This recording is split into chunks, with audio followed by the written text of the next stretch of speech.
But the biggest one is the cocaine. There they go. There they go. Cocaine, Jack. You say cocaine, man. They give you a people say, yeah. Sure, I'll do a few lines. And I said to a guy, I said, tell me, what is it about cocaine that makes it so wonderful? And the guy said, well, it intensifies your personality. And I said, yes, but what if you're an asshole?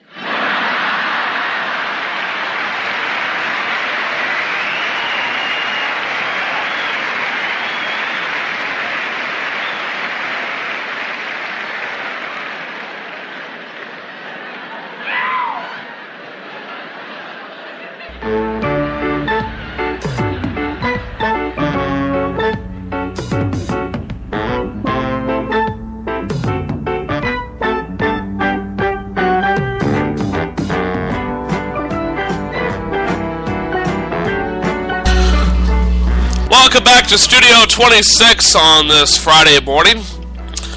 And you heard it, Dr. Cosby, what if you're an asshole? Alright. Excuse me, I just ate a little bit of breakfast. Does an ice cream sandwich count as breakfast? Probably not, but nevertheless, I just did that. Don't tell my doctor, okay? What do you say we take a look at celebrity birthdays for today? Alright? Alright, sounds like a good plan to me. But first, we'll finish up Benson. The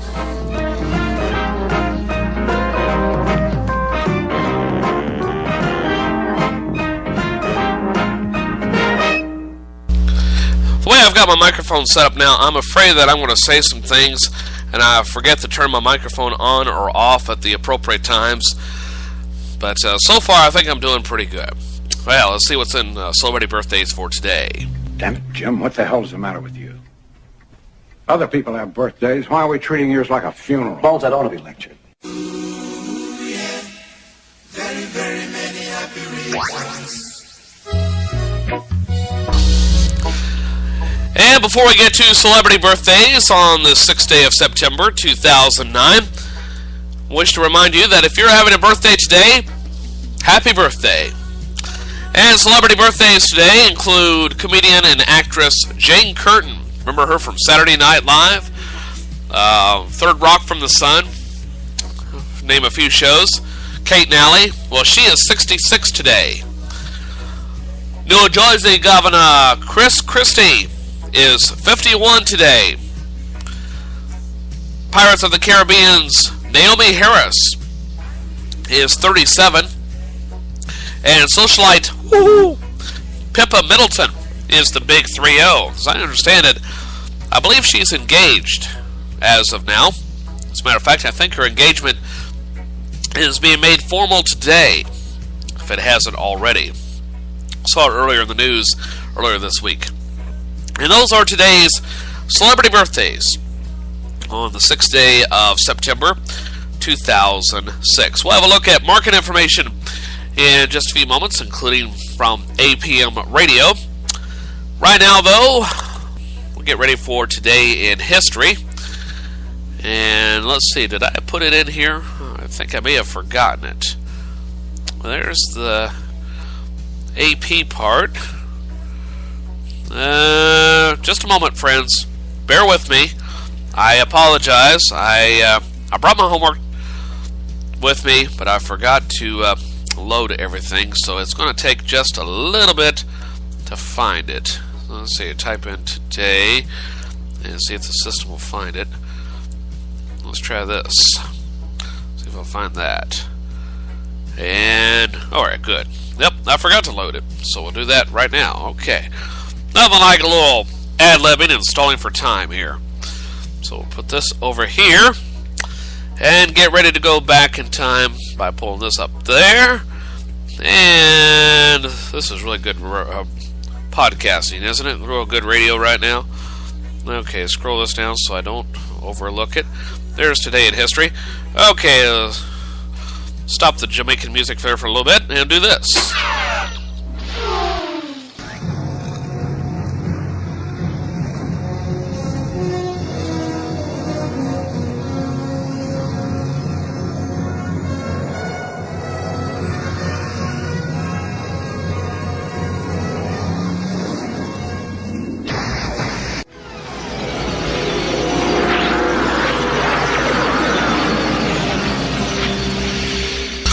See, that's the reason why I make my intros long, okay? Short intros don't have as much time to stall for time. On this date in 1989, I actually remember this, September 6, 1989, a computer error in Paris, that's Paris, France, by the way, resulted in 41,000 residents who should have received traffic fine notices, instead receiving letters charging them with murder, extortion, and organized prostitution. You know, I hate disorganized prostitution. Well, anyway, you know, if that happened in the United States of America, I'll bet you about 39,000 of them would have turned themselves in and pleaded no contest. Anyway, that's what happened on this date in 1989. Well, we'll look at market information in just a little bit. Right now, though, let's switch things over to the Associated Press. September 6th, 1901. President William McKinley is shot at the Pan American Exposition in Buffalo, New York. The gunman, Leon Czolgosz, an anarchist who was executed the following month. Vice President Teddy Roosevelt succeeds McKinley when he dies more than a week after the shooting. 1997. Goodbye, this road from a country lost without the soul. Britain and the world bid farewell to Princess Diana with a funeral service in London's Westminster Abbey. And in Calcutta, India, weeping masses gathered to pay homage to Mother Teresa a day after her death. 1916. Clarence Saunders opens the first self-service grocery store, the Piggly Wiggly, in Memphis, Tennessee. 1998.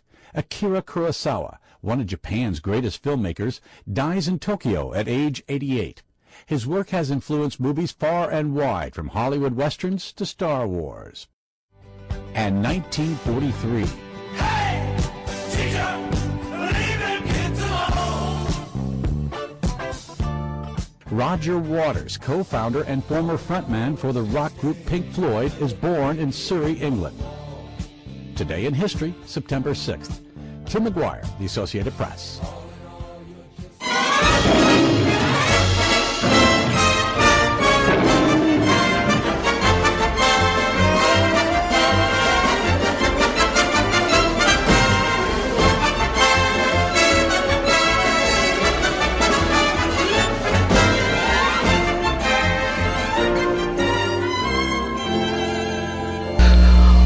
Little Tom and Jerry action for you on this Friday morning, the 6th day of September 2013. And we'll have market information in just a moment from APM Radio. Right now, though, what do you say we take a look at yesterday's numbers from the Chicago, rather not from Chicago. Sorry, I switched into my Crest mode there for a moment. What do you say we take a look at yesterday's market information? Let's make it a little bit simpler, all right? Markets were incredibly indecisive yesterday, despite tons of employment data, Syrian uncertainty, and Rosh Hashanah all kept the volumes low. And speaking of low, let's lower that down just a little bit more. It's a little bit loud in my headset there. I feel like I'm shouting. I feel like Billy Mays. Hi, Billy Mays here with your market information. Are you awake now? The Dow Jones Industrials average gained a little over 6.5 points, closing at 14,937. The S&P 500 added 2 points to finish at 1,655. The Nasdaq rose nearly 10 points, closing the day yesterday at 3659. The Russell 3000 gained 1.5 points, closing at 990.40. Employment data yesterday, well, starting with the non-routine figures, productivity rose nearly 2.5%. A quarter over a quarter. This is a nearly 1% rise, better than the Wall Street analysts had expected. Along with boosted productivity, there was no change in labor cost. Essentially, workers were 2.3% more productive for no pay increases, which is a bullish signal. Both initial jobless claims and continuing claims came in better than expected. Initial jobless claims for the week ended August 31st were 323,000, and continuing claims for the week ended August 24th were 2.95 million. ADP also released their job figures, indicating 176,000 jobs were added to the economy. This is 4,000 less than the economists had expected. Pardon me, there's a fly bugging me in here. Stock movers for yesterday included Groupon, which gained a little over 3.5%, closing at $10.66 per share after Morgan Stanley upgraded the stock to overweight. And let's see here, the volume and volatility. As I said, Syria, Rosh Hashanah, along with a 4-day week, and Fed tapering uncertainty kept incredibly low on the day. Only 59 million shares of the SPDR S&P 500 index traded compared to the 10-day average of 120 million. Looking at some commodities, crude oil moved higher yesterday and nearing recent highs. Precious metals took a bit of a tumble yesterday, with gold futures down nearly 1.5% during the close at $1,369.80. Silver futures gained a little over 0.5% to fall to $23.27. In the grain complex, corn, wheat, and cocoa were the big movers, down nearly 2%, nearly 1%, and nearly 3%, respectively. Look, Fly, we're going to have some issues if you don't stop bugging me. I'm all for let live and let live, but you continue to harass me, we're going to have some... Well, I want to put the smack down. I don't want to do that. I got markets to do here, alright? In currencies, stopping 2 days of losses, the dollar traded up yesterday. At last check, the Power Shares DB US dollar index, bullish, which tracks the performance of the greenback versus a basket of foreign currencies, was up 0.63% to 22.33. The closely watched euro dollar versus US dollar pair was down nearly 1% at $1.31. I really need to clean this screen. Other big movers on the day included USD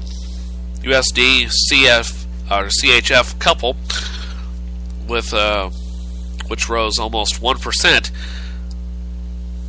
for Thursday. Sorry, this is badly written. I should have proofread this before I went on. And finally, in bonds, and the Treasury prices dropped yesterday.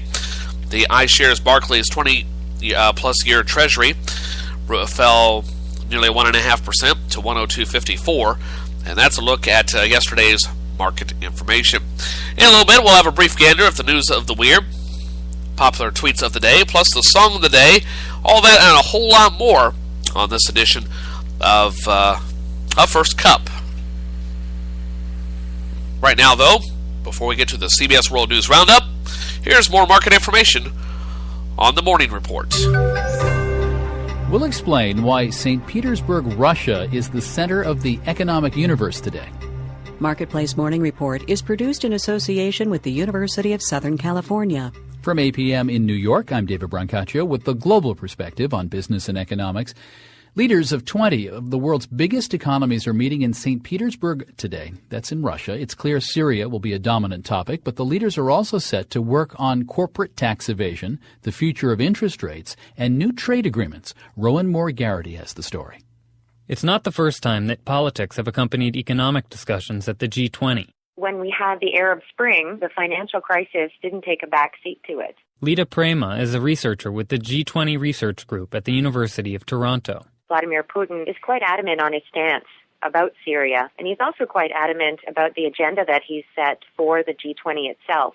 For him, global growth is number one issue. Douglas Radiker is a visiting fellow with the Peterson Institute for International Economics. He says the most important economic discussions may have already taken place without heads of state.